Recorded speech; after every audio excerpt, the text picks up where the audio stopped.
Today on Sugar Spun Run, we'll be making profiteroles. Hey Sugar Spun Bakers, Sam here, and today I am so excited to be sharing another carefully tested, well-researched, and perfected recipe. So the term profiterole is often used interchangeably with cream puffs. However, in my experience, a cream puff was always choux pastry filled with pastry cream, and a profiterole was always choux pastry filled with ice cream. I do already have a cream puff pastry, and you can feel free to fill today's choux pastry with pastry cream instead if you are so inclined, but today we are going to be making the ice cream version. This is a very fun and actually pretty simple recipe, so let's go ahead and get started. Choux pastry needs to cook on a high temperature, so you're going to want to get your oven preheating to 400 degrees Fahrenheit, and we are going to make our pastry over on the stove top. Now you'll need a medium-sized saucepan, and to this we are going to add 1 cup of water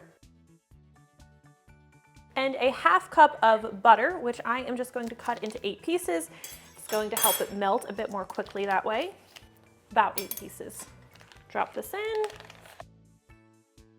And we are using unsalted butter, so we're going to add a 1/4 teaspoon of salt for flavor. This is just table salt.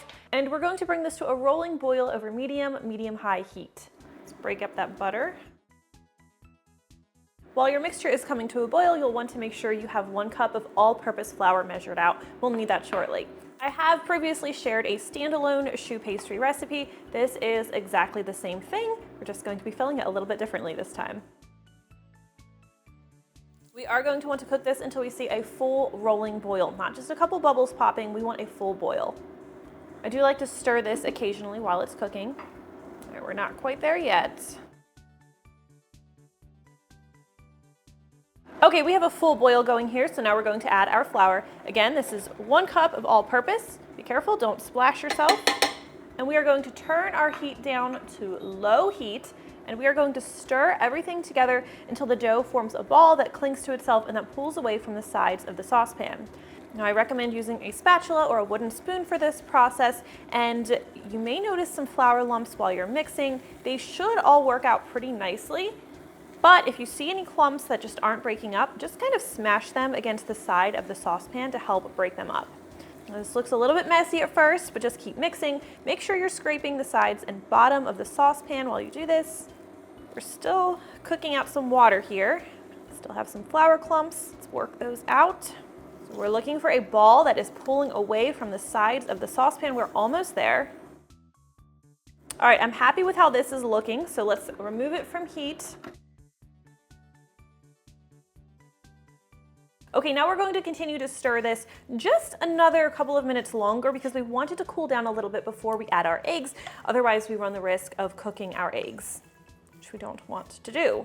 Now for today's recipe, you'll need 4 large eggs. We are going to crack these into a separate bowl.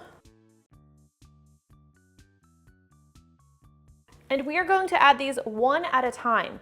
Now, when you first add it, it's going to look like it doesn't want to incorporate into the batter. It's going to get really messy and piecey.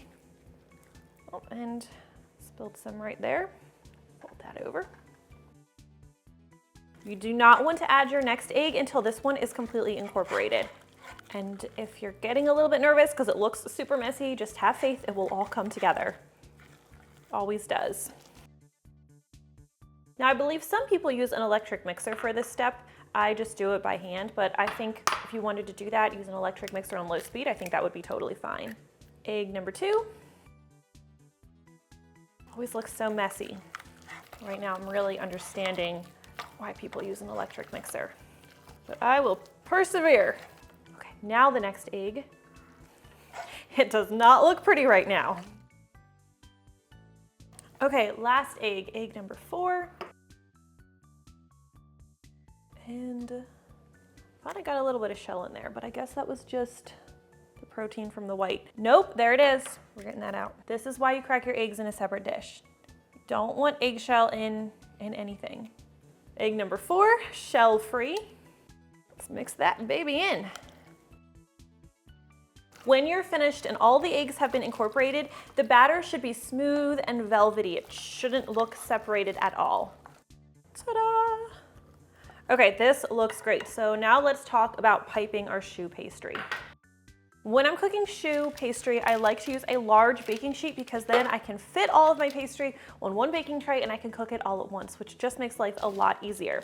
I have lined mine with parchment paper. I recommend that you do the same. And I am also going to be using a piping bag to pipe my choux pastry onto my baking sheet. You don't have to use a piping bag. You could just dollop it by the spoonful instead, but this is just going to give it a more uniform appearance. So I'll be piping mine. And since I only have one set of hands here, I just have taken a large glass and put my piping bag inside of it so I can easily pour my pastry right in here or drop it in here.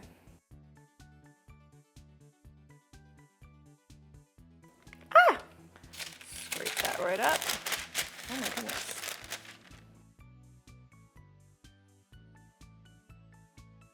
Have it in my piping bag. I have not used a piping tip today. I'm just going to snip off the end. My scissors will work. What in the world? There we go. And today I'm going to be making 10 profiteroles. So I'm going to pipe these into 10 mounds and I'm going to make them about 2.5 inches wide by 1 inch tall. Of course, you can make your pastries larger or smaller. You will have to adjust the baking time accordingly though. Now, when you are piping the pastry, don't swirl it like you're piping a cupcake. I like to keep the tip pressed against the surface of the pastry while I'm piping. If you swirl it, it's kind of going to cook a little bit crookedly. It's going to cook in like compartments instead. So just try to keep it as smooth as possible. You'll also want to make sure you're spacing your choux at least 1.5 inches apart because it is going to grow some in the oven. Always good to give your pastry a little bit of breathing room. And every time I do it, I panic that I haven't given mine enough breathing room. We'll see. And clearly, I've made a couple a little too small. Let's go back, fill them out. Do your best to size them as evenly as possible, that way they cook evenly. Now you can see these all have little peaks on them, so I'm just going to dampen my fingertips with a little bit of cool water and gently smooth those peaks down. This one might end up looking a little funky. That's okay. Keeps things interesting.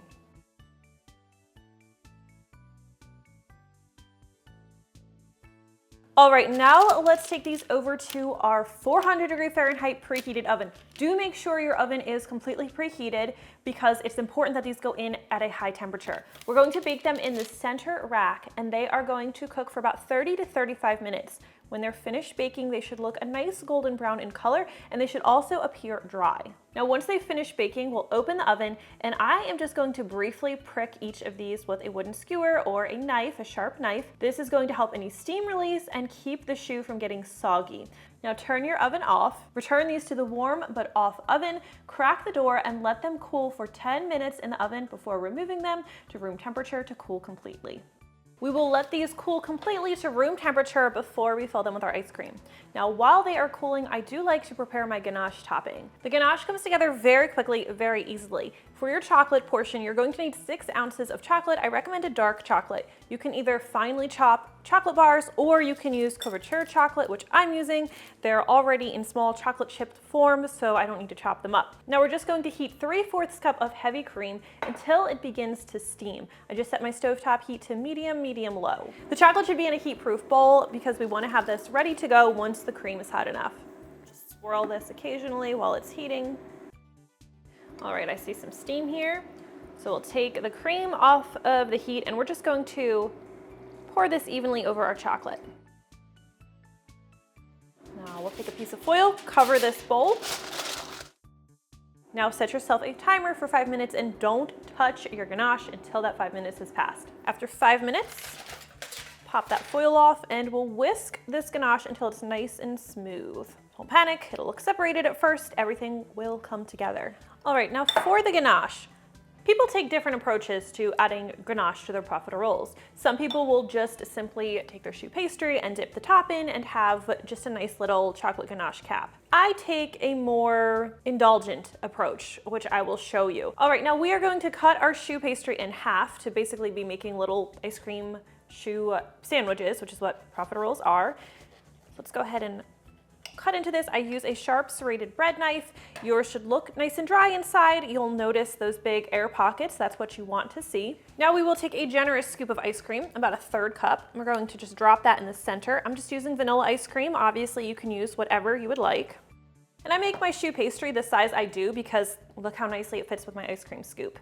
Well, this isn't quite as generous as I usually go. That's okay. I can always have another one later, right? Then we will simply top it with our little choux pastry hat.